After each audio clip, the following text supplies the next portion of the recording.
I can't believe you're alive. How? Trust me, I can't believe it either, and I don't know how. I saw Reggie, and he told me it just wasn't my time yet, so I just woke up. Reggie as in Reggie Fils-Aimé. Yeah, Reggie Fils-Aimé. Did you guys know that Reggie Fils-Aimé is God? No, but understandable. And Reggie actually told us what our next game should be. Well, we actually started playing the next game already. What? So you guys are just gonna continue the backlog because I died? To be fair, you did say that if you were to die, continue the backlog for you. That's right. Thank you. Yeah, we ended up playing Jak and Daxter, the Precursor Legacy. What? Are you serious? That's what Reggie told me to play. That's crazy. What are the odds of that? Wow, that's gotta mean something on like a spiritual level.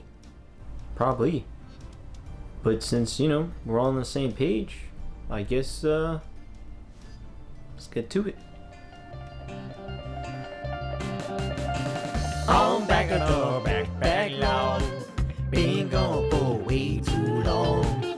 I'm back at the backlog. Got so many games to play, dog.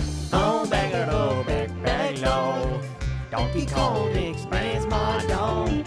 I'm back at the backlog. Me and Kylo been fucking since dawn. I'm back at the backlog. Did you know, yeah, Kylo wears thongs? I'm back at the backlog. I really fucking hate this song. Yeah.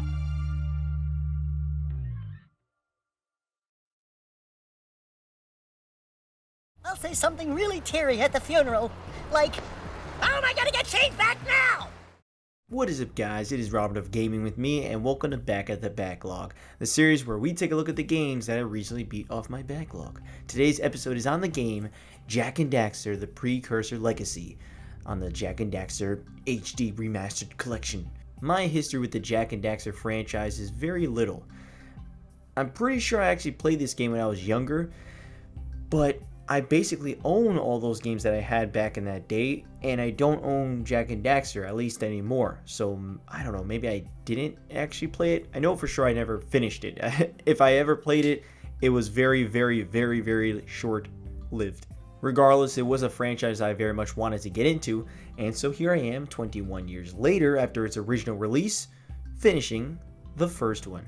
Jak and Daxter, the Precursor Legacy, released on December 3rd, 2001 for the PlayStation 2. It was developed by Naughty Dog and published by Sony Computer Entertainment. I played the 2012 PlayStation 3 remaster of the game. Naughty Dog is one of my favorite gaming developers, having played and loved both the Uncharted and the Last of Us franchises, but those cinematic, realistic games made me curious as to how their earlier works were. Before Jak and Daxter, they created Crash Bandicoot. Their lineup of games changed pretty drastically in the PlayStation 3 era, and while I love those games, if you know me, my favorite genre is platformers. So yeah, a 3D platformer made by Naughty Dog sounds very, very interesting to me. Was it any good though? Well, let's talk about it. Let's talk about the story first. Jak and Daxter go to the forbidden Misty Island, where they discover two mysterious people commanding an army of lurkers to find eco and artifacts. Jak and Daxter leave before they get caught, but end up getting caught by a lurker anyway. Jak throws some bomb at it, killing it, but also bumping Daxter into a pool of dark eco. This causes Daxter's appearance to change into what Daxter is now and forever. However, there is a glimmer of hope that Daxter can change back into his former self by traveling past Fire Canyon to find Gol Acheron, a sage who could fix Daxter. In order to pass by, they'll have to collect power cells to fly over the Fire Canyon. This sets up the whole mission of collecting power cells to progress the game, and a good reason why Jak is even collecting them in the first place. While yes, those two mysterious people will clearly be the bad guys of the adventure, it starts off with no villain, but instead a goal to help out Daxter, which I thought was pretty cool. Also, I had no clue that Daxter wasn't, well, that weasel type thing always, initially.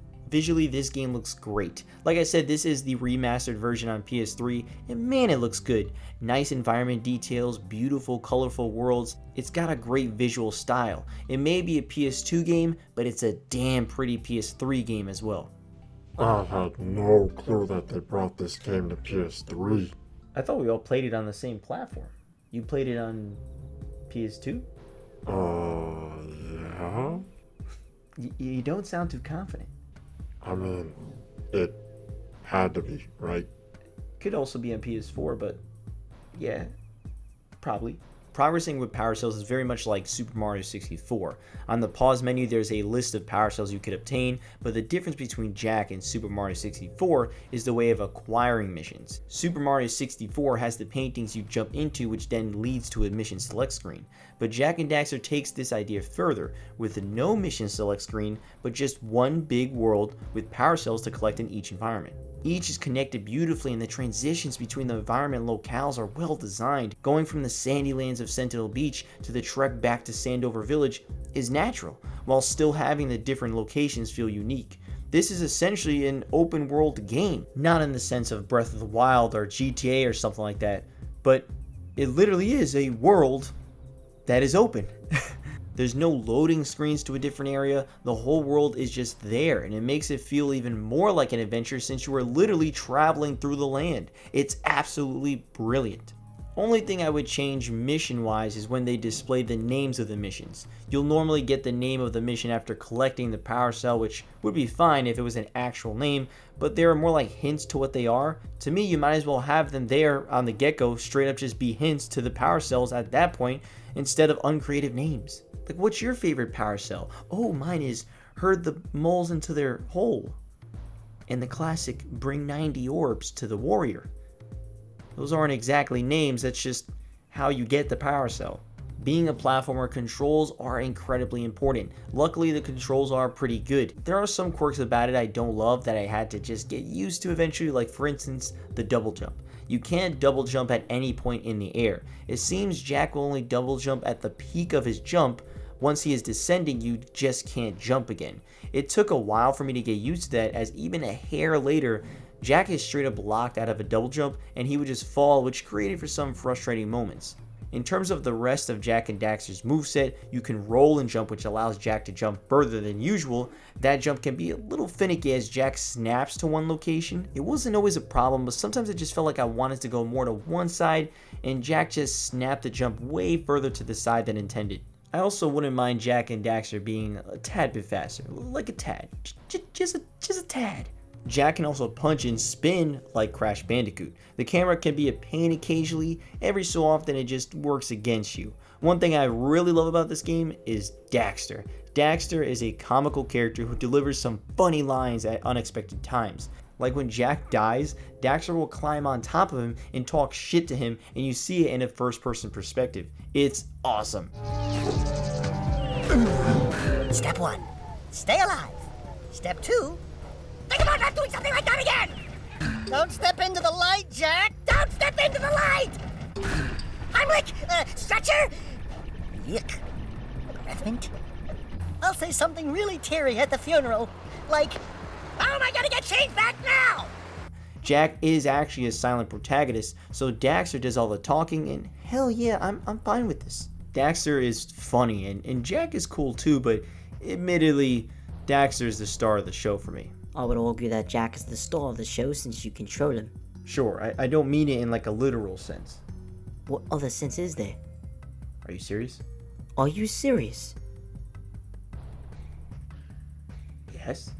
You serious? Yeah? Anyway, just playing this game is so much fun. There's a nice variety of objectives you'll be doing, like finding a way up to a cannon and taking out a lurker from constantly shooting said cannon, finding a way up large environments, and even completing an entire section while on a hover bike. Stuff like the hoverbike missions add some extra gameplay elements that I appreciated. Was a little frustrating at times, but also a lot of fun perfecting the controls. Once I got into the momentum of collecting power cells, I didn't want to stop. It was an absolute blast completing these objectives in these different areas. The levels are designed really well. Level layout stuck with me even in some of its bigger areas. There's no bad section. It's all interesting and fun to see what was next. Whether it be an underwater city with slides and tight corridors, or the more open, snowy-filled mountain, it was a blast to explore. It's also filled with a bunch of solid music themes too. Interestingly enough, doing something in one area would also trigger something in other areas, granting you access to certain abilities, allowing you to collect some power cells you couldn't previously. And when you get those sweet power cells, you get some amazing victory animations. Jak is hype, Daxter is being Daxter, and that's hype. Never got tired of seeing these animations. The animations in general are great. The enemies and friendly NPCs move with fluidity and life. It all looks great. Even when I was frustrated, I was still happy playing. I enjoyed it so much that I wanted to 100% the game, and I only do that for games that I love. I'm now going to talk about the final world and boss just to let you know. So it turns out the two mysterious people from the beginning were Gol Acheron and his sister. Yes, the Gol Acheron, the only person that can help Daxter turn back into his normal self, is unfortunately evil. This final world has Jak and Daxter help free 4 sages so they could use their power to help Jak and Daxter defeat Gol Acheron and the sister and their plan to spread dark eco. This laboratory looking area is filled with tight, maybe a little too tight for Jak's movements, platforming. There's some odd checkpoints in this area where I feel you were sent back a little too far in some areas, but other than that, it's a nice and challenging finale. Then, Gol Acheron charges up and controls this giant robot, and it's time. The grand finale. This robot has like 4 short phases. It throws some lurkers out that you have to kill, it'll shoot out some explosives you gotta avoid, then straight up just shoot at you. When you're able to, Jak has to collect his fire ability and try to shoot at the robot. Eventually this will stagger the robot and you'll have to trampoline high using eco, as before each phase it shoots out a giant explosive that covers the entire area. Once the robot is on its last leg, the 4 sages create an eco that is so powerful it allows Jak to destroy the robot with one giant blast. Once you touch the eco, it switches over to a cutscene, so you aren't actually in control of the final hit, which is lame. But with the robot destroyed, Gol Acheron falls into the dark eco and gets shut in. Jak and Daxter celebrate with a little dance, but this victory came with a price, and that price is that Daxter will forever be this weasel thing, which honestly is good for him if I do say so myself. Daxter should be happy he has to stay how he is, because previously he looked fuck ugly. You saying Daxter looks sexy now? Whoa, whoa, whoa.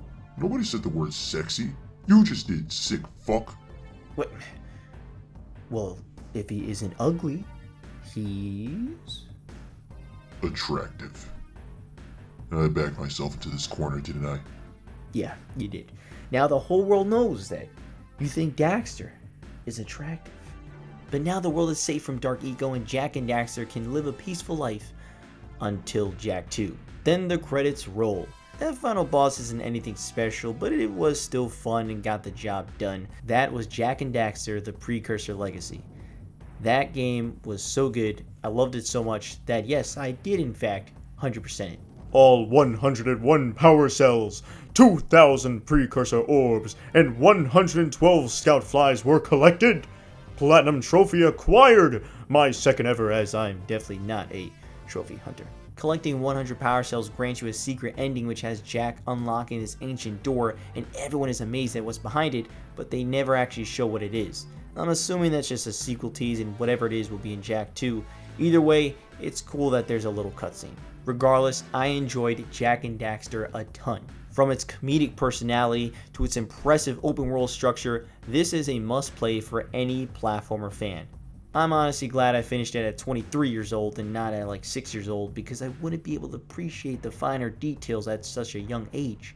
Overall, I'm going to give Jak and Daxter the Precursor Legacy a, I hope when I die I see Daxter talking shit to me, it would be the perfect ending, out of 10.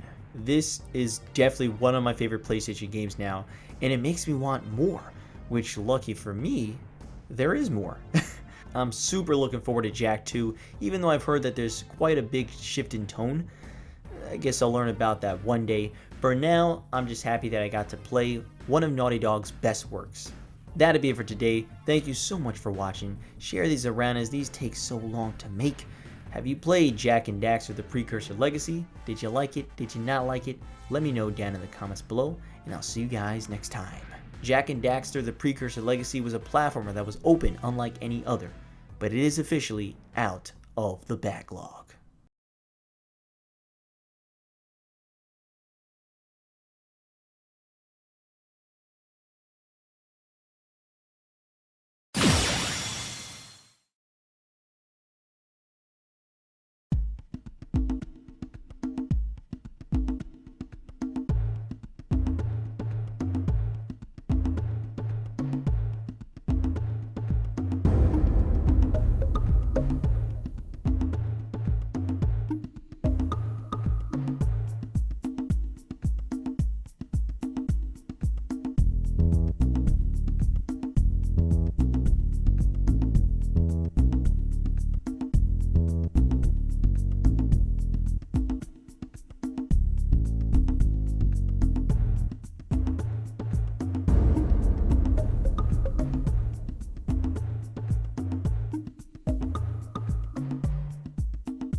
The way you guys were describing this game, I don't remember a lot of that.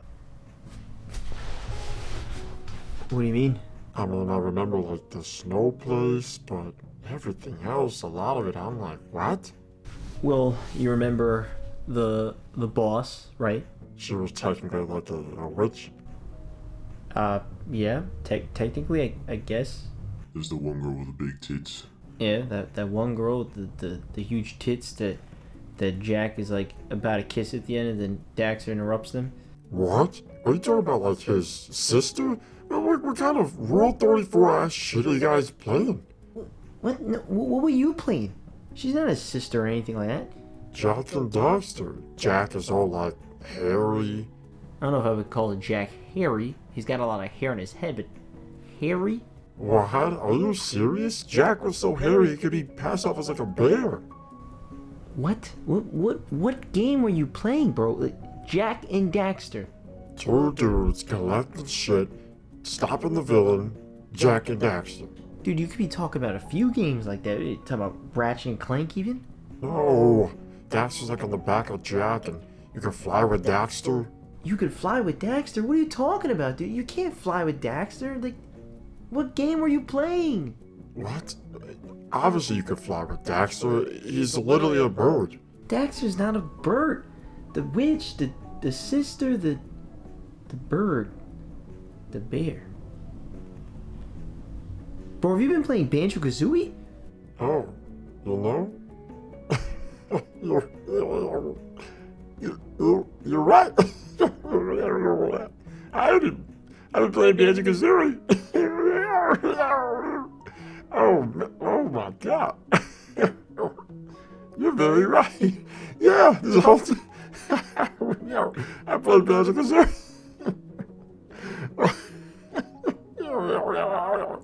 Well, no, maybe you should just get to our next game.